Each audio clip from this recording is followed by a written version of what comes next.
បាទតើតើនឹងការតឡើងគឺងាយៗបាទបងប្អូនដកអំពូលបងប្អូនដែលជាអំពូលធម្មតានឹងចេញមកមិនថានៅពីដើមមិនថានៅកន្លែងណាដែលបងប្អូនមានការប្រើប្រាស់អំពូលពងមាន់ដែលមានគូតបែបហ្នឹងបងប្អូនដកចេញមកសំខាន់ឲ្យមានគូតបែបហ្នឹងគឺបងប្អូនអាចយកទៅប្រើប្រាស់បានគ្រប់ទាំងអស់តែម្ដងបាទយើងដកអំពូលធម្មតាចេញមកបាទយើងដាក់អំពូលឆ្លាតវៃនេះចូលបាទនេះគឺជាអំពូលឆ្លាតវៃបាទយើងដាក់ចូលវាមកបាទយើងមកចូលវាមកបាទយើងមកចូលវាមកនេះគឺ step 1អញ្ចឹងជំហានទី2បាទយើងចូលទៅក្នុងទូរស័ព្ទរបស់យើងហើយយើងធ្វើការ download app មួយដែលមានឈ្មោះថា Smart Light អញ្ចឹងបងប្អូនចូលទៅក្នុង Play Store មកបាទ Play Store បាទ Play Store បងប្អូនសេចពាក្យថា Smart Light បាទ S M A បាទនេះនៅលើគេបាទនេះ Smart Light នេះ Smart Light បាទបងប្អូនចុចវា Smart Light មកហើយឃើញរូបភាពបែបហ្នឹងបងប្អូនចុច install ដោយសារខ្ញុំមកធ្វើការ install ហើយបាទអញ្ចឹងនេះគឺជំហានទី2អញ្ចឹងជំហានទី3យើងទៅអំពូលយើងវិញ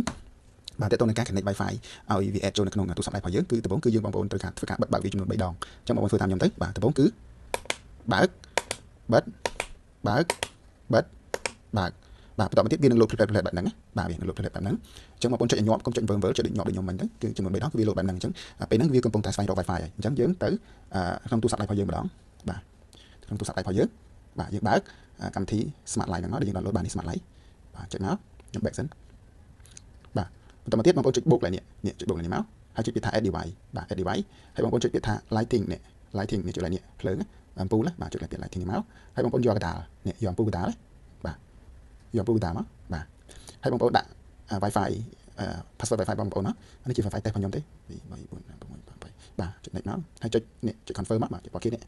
confirm មកហើយបងប្អូនចុចពាក្យនេះចុចពាក្យ Q នេះមកហើយបងប្អូនចុចពាក្យនេះ replay នេះចុចរូបនេះណាកុំចុចខាងឆ្វេងចុចខាងស្ដាំបាទចុចបាត់នឹងមកហើយរងចាំវាបន្តិចបាទវាកំពុងតែស្វែងរងចាំវាបន្តិចបាទឥឡូវវាឈប់ load ហើយអញ្ចឹងមានន័យថាវា connect បានហើយអញ្ចឹងបងប្អូនរងចាំវាមួយ plate វានឹងធ្វើការ connect បានជោគជ័យបាទរងចាំវាបន្តិចទៅ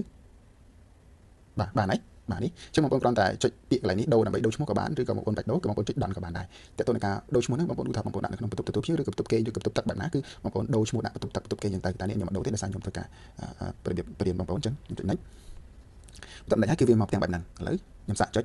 បើកបិទបើកបិទបាទបានធម្មតាបាទយើងអាចសេរីពន្លឺបានចុចលើនេះមកហើយយើងអាចសេរីវានេះឃើញទេពន្លឺខ្លាំងតិចបាន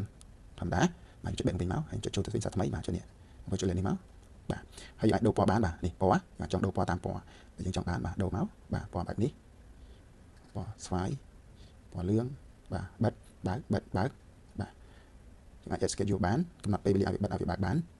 បាទខ្ញុំបើកសិនខ្ញុំដូរពណ៌សវិញបាទនេះបាទតើតើនឹងការប្រើប្រាស់គឺមានតែប៉ុណ្្នឹងបាទអញ្ចឹងខ្ញុំបែកមកវិញ